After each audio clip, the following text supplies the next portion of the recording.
दूत बनाने का प्रयास कर बहुत कठिन अथक प्रयास है जिसे करने का प्रयास उन्होंने किया है। प्रयास तो देखा जाए तो वाल्मीकि ने भी रामायण लिखने का किया था, लेकिन रामायण की प्रखरता कब आई, रामायण प्रसिद्ध कब हुई, कोई बताएगा? बस थोड़ा सा ध्यान दीजिए, जब लौह कुश ने उन्हें कथा को गाकर सुनाया।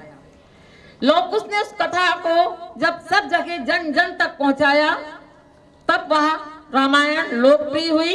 लोगों ने रामायण के बारे में जाना, क्योंकि रामायण की प्रखरता छाई जब जग में, जब लौह कुश ने कथा सुनाई अपने मुख से।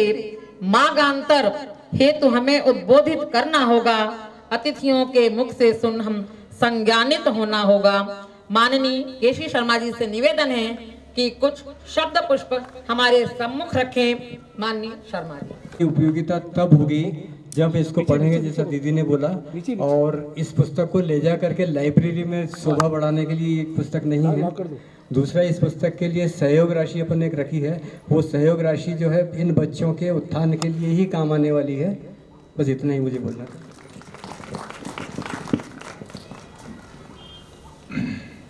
माइला की नगरी इंदौर की पवित्र माटी को प्रणाम। मेरे इष्ट देव अंजनी सुत हनुमान जी के चरणों में नमन। मंच पर विराजमान परम आदरणीय दुबे साहब, न्याती साहब, दिवाकर साहब, रवंत जी दुबे साहब,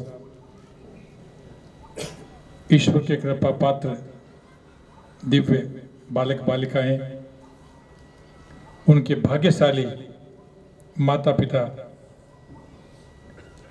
उपस्थित सभी नर नारियों,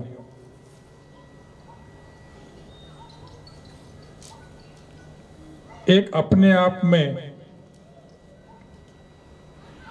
उत्कृष्ट से ऊंची वाली श्रेणी की समाज सेवा का भागीरथी प्रयास किया है रविंद्र जी दुबे ने इस पुस्तक के हिसाब से कि एक दुनिया ऐसी भी।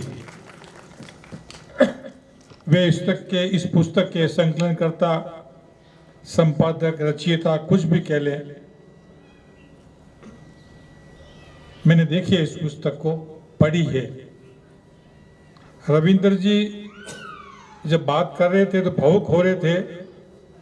मैं ईश्वर साक्षी बोलता हूं कि मैंने भी जब 2-4 ही प्रकरण पढ़े, आपका पढ़ा और 2-3 और पढ़े, मैं भी भावुक हो गया था जब माता पिता ने अपने बच्चों के बारे में बताया।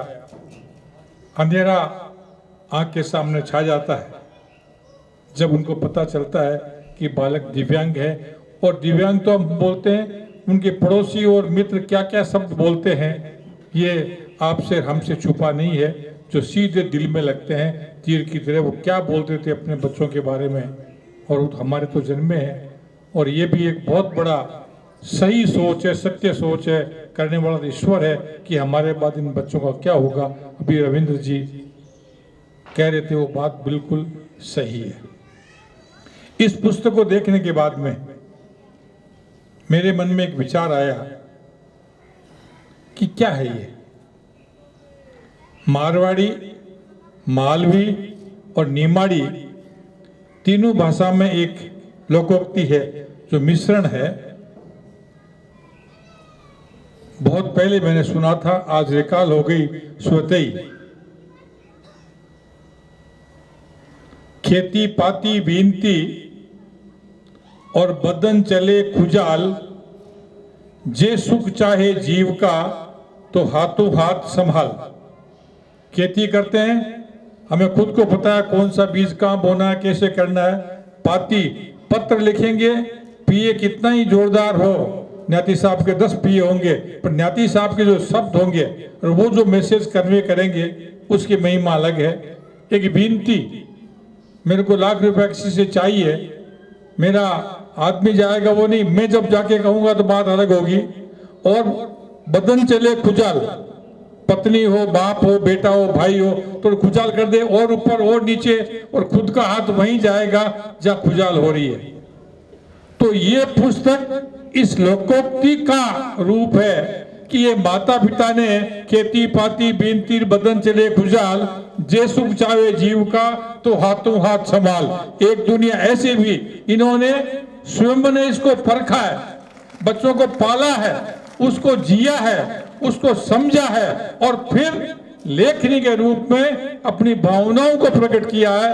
और दुबे जी का साहस है, इन्होंने संकलन किया है, इसकी रचना की है। ये मेरे अभी अभी माइंड में आया एक बात है। दूसरा एक मेरे माइंड में और आता है, इन बच्चों को लालन पोषण आप करते हैं दिव्यांग बच्चों का। मैंने कहा कि आप ईश्वर के कृपा पात्र माता पिता हैं, क्योंकि ईश्वर ने आपको चुना, आपके घर उन्होंने अवतार लिया कि मेरी सेवा करो, इसको इसके ईश्वर के रूप में देखो। आप इन बच्चों के माता पिता ही नहीं, शुभ चिंतक ही नहीं, इनके मित्र भी हो। और मेरे अभी भी माइंड में आया कृष्ण और सुदामा का चरित्र, वो भक्ति शक्ति का नहीं, मेरे मन में आया, वो वैसे का वैसे मैं आपको बताऊंगा कि आप कृष्ण है, ये बालक सुदामा है। धन देने लेने के लिए ही वो मित्रता का भाव जो कृष्ण में सुदामा के लिए था, संभवतः शायद 101% आपके मन में भी वही होगा और होना भी चाहिए। सुदामा जब आता है कृष्ण से मिलने के लिए तो बोलता है कि मैं कृष्ण का दोस्त हूं। चौकीदार बोलता है बावड़ा हो गया क्या, तू कैसे कृष्ण का मित्र होगा? न तन पे धोती न कुर्ता बदन पे, नहीं मानता कहता मिलना मोहन से। सुनो द्वार पालो कह दो हरि से, द्वार सुदामा गरीब आ गया है। एक चौकीदार चला जाता है कि महाराज एक व्यक्ति आया है, फटे पुराने कपड़े पहने हैं, अपना नाम सुदामा बताता है। अब यहाँ से दिव्यांग और पालक माता पिता की कथा शुरू होती है। कृष्ण भगवान ने सिंहासन छोड़ दिया और दौड़ के द्वार पे आए और सुदामा के गले लग गए। ये सुदामा आप कृष्ण, पहला वाक्य में ये कह रहा था। उसके बाद ले गए, राजा थे त्रिलोकी के, अपने सिंहासन को भूल गए और सुदामा को उस सिंहासन पे बैठा दिया। आपको अपनी सब सुविधा छोड़ करके और आप इनके पीछे लगते हो तो आप कृष्ण और ये सुदामा होगे। आप ऐसे महान पालक हो। उसके बाद में सुदामा के पैरों में कांटे थे। उन्होंने कहा रुक्मण जी को कि हे रानी रुक्मणी गर्म पानी लाओ, मेरे मित्र के पांव धोऊंगा। परात मंगा ली। तो कवि ने लिखा है पालक और सुदामा की बात सुनिए, कृष्ण भगवान की भक्ति में नहीं, सिर्फ आप कृष्ण हो और ये सुदामा है। आपको सेवा कैसे कर रहे हो या करनी है कि पानी परात के हाथ छुयो नहीं, पानी परात के हाथ छुयो नहीं, नैनन के जल से पग धोए, आए महादुख भयो सखा तुम, आए नहीं तेन किते दिन खोए। इतने आंसू चले कृष्ण की आंखों से कि पानी की जरूरत नहीं और उस दिव्यांग बालक सुदामा के पांव धोए गए। आपको धन्य है, मैं आपको प्रणाम करता हूं कि आप इन सुदामाओं के पालक हैं। भगवान आपको कृष्ण जितनी शक्ति दे। इन्हीं शुभकामनाओं के साथ मेरी बात को विराम देता हूं। बहुत बहुत धन्यवाद, प्रणाम। शर्मा जी, वास्तव में अगर हमें बच्चों को पहचानना है, उनको समझना है, जानना है, तो यह पुस्तक हमारा बहुत